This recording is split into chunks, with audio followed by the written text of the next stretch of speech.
You need to take a white sheet of paper and say, what is the world going to look like? Not what has happened and what does the world look like? Wait a minute, everyone. Welcome to Bitcoin Zella, your platform for daily cryptocurrency analysis and news. Our mission is to keep it simple. Bitcoin Zella offers engaging information that is easy to understand. Our analysts keep their eyes on the latest news to provide valuable insights via email. Don't miss out on this opportunity. Join our community of 10,000 subscribers and experience the new edge with Bitcoin Zella. Subscribe now. In today's video, Cathie Wood from ARK Invest discusses the journey from monetary shock to an innovation-led economic boom. Cathie dives into the importance of crypto adoption, her outlook for Bitcoin and Ethereum ETF, and the likelihood of seeing ETF for altcoins shortly. So without wasting any time, let's dive into the video. Now, many people are saying, well, wait a minute, isn't Bitcoin a hedge against inflation? Isn't that the reason to own it? Why are you such a big proponent of it when you think there's actual deflation happening? Well, if you look, when we took our first exposure to Bitcoin in 2015, it was $250, and traditional asset managers and others in the ETF space were making fun of that decision. And so we paid very close attention to the daily moves. And at the time, Greece was threatening to leave the European Union. And we were worried about, a relapse into the European sovereign debt crisis. Well, if you were watching Bitcoin very carefully back then, you saw it nudged up every time that there was a flare-up around Greece. And that gave us confidence that Bitcoin might be a risk-off asset as well as a risk-on asset. And that was confirmed last year during the regional bank crisis, when regional banks imploded and Bitcoin went up 40 to 50%. So I think this recognition that, and I know I've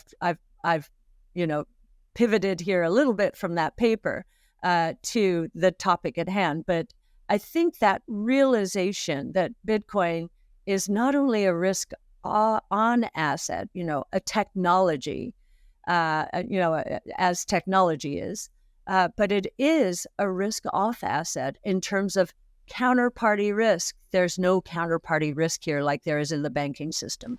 Bitcoin faced selling pressure during Asian trading hours on Tuesday as upbeat U.S. factory data lifted the dollar index to the highest since mid-November. The leading cryptocurrency by market value fell 4% to $66,342 in a bearish resolution of the recent week-long consolidation between $68,000 and $72,000. The broader crypto market nursed losses, with Ether, Solana's, and Dogecoin registering more significant losses. Meanwhile, the broader CoinDesk 20 index fell nearly 8%. The dollar index, which tracks the greenback's value against major fiat currencies, topped the 105 mark for the first time over 4 months, taking the 4-week gain to 2.58%. A stronger dollar makes dollar-denominated assets like Bitcoin and gold expensive, potentially leading to lower demand. Besides, sustained dollar strength is known to cause financial tightening worldwide, denting investors' willingness to take risks. The Institute for Supply Management's Manufacturing Purchasing Managers Index released Monday showed that factory activity unexpectedly expanded in March, the first growth since September 2022. The PMI rose 2.5 points to 50.3 last month, following February's 47.8 reading. The headline figure crossed into expansion territory above 50, halting 16 straight months of contraction and weakening the case for Fed rate cuts. The new orders index also moved back into expansion territory, and the prices index jumped to 55.8%, up 3.3 percentage points compared to the reading of 52.5% in February. According to Bloomberg, the amount of Fed rate cuts priced into swap contracts for this year has declined to less than 65 basis points following the manufacturing report. In other words, the market now expects the Fed to walk back on its forecast of 325 basis point rate cuts for 2024. The probability the Fed will deliver the first rate cut in June has dropped below 50%. Markets are focused on the ISM report, though, with 10-year Treasury yields up 10 bp on the back of the return of manufacturing growth and higher inflation readings from the sector. There are 20 or so individual Federal Reserve speeches this week, and the market is likely thinking that today's outcome will make officials wary of committing to significant policy easing, analysts at ARK said in a note to clients on Monday. Looking ahead, Bitcoin may remain volatile for some time as several job reports are lined up this week, including Friday's non-farm payrolls figure and the unemployment rate. Besides, Bitcoin blockchain's quadrennial mining reward halving is due later this month. I think what you're alluding to is if you look at the S&P 500 and NASDAQ, and you look at what's at the top of each of those, the companies there they've hit that level because of past success. And if the world is going to be disrupted and, the traditional world order is going to be disintermediated, that's probably not the place to go. However, we've been fighting this battle for 10 years, including Bitcoin.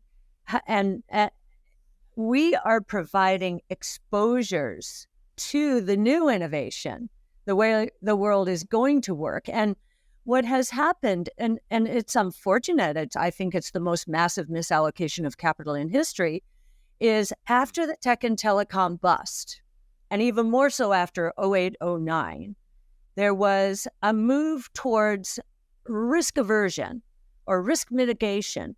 And what did that mean to the traditional world? It meant, let me get close to my benchmark. Let me get close to the S&P 500. Let me get close to the NASDAQ. In fact, I've seen conversations among portfolio managers in other firms where, the benchmark is their bogey. And shall I be 10 basis points above on this name or 10 below? That's a ridiculous way to invest. It's absolutely ridiculous. You need to take a white sheet of paper and say, what is the world going to look like? Not what has happened and what does the world look like. And especially given how quickly these technologies are moving. And the great thing for ARK in terms of everything that we do, and I know it's true for 21 Shares, but they only do digital assets.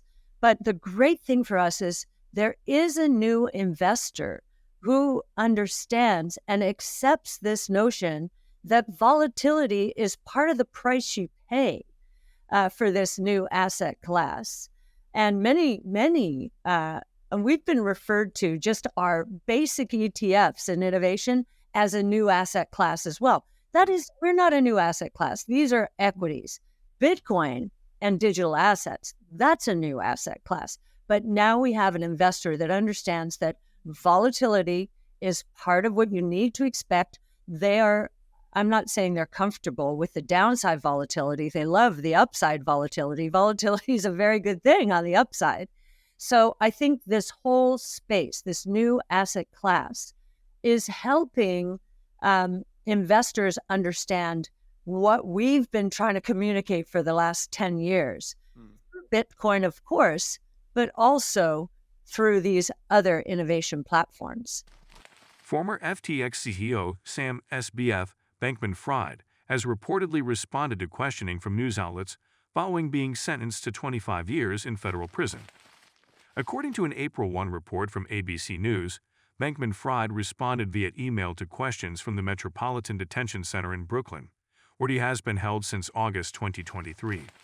On March 28, Judge Lewis Kaplan of the United States District Court for the Southern District of New York sentenced the former FTX CEO to 25 years after his conviction on 7 felony counts. "I never thought that what I was doing was illegal," said SBF, according to ABC. "I'm haunted every day by what was lost. I never intended to hurt anyone or take anyone's money." Many of Bankman-Fried's answers to questions seem to avoid responsibility for the collapse of the crypto exchange in November 2022, claiming he made bad decisions, but did not act selflessly or selfishly. His statement mirrored that of one he made before sentencing, mainly justifying his actions before FTX declared bankruptcy and claiming the exchange would have survived and customers would get repaid. A March 28 docket entry suggested that Bankman-Fried would serve roughly 24.25 years, in consideration of the months already spent behind bars after being remanded by Judge Kaplan. Legal experts have suggested that the former CEO could earn years off his sentence for good behavior, but there is no parole in the federal prison system. Bankman-Fried's lawyers said on March 28 they intended to appeal the verdict. No appeal had been filed at the time of publication, and do not forget to subscribe to Bitcoin Seller. The most important news will reach your inbox on a daily basis and for free. I do not know why you have not subscribed yet. If you like the video, give it a thumbs up and subscribe for more daily updates. Remember, knowledge is power, and we're here to empower you on your financial journey. Until next time, happy investing.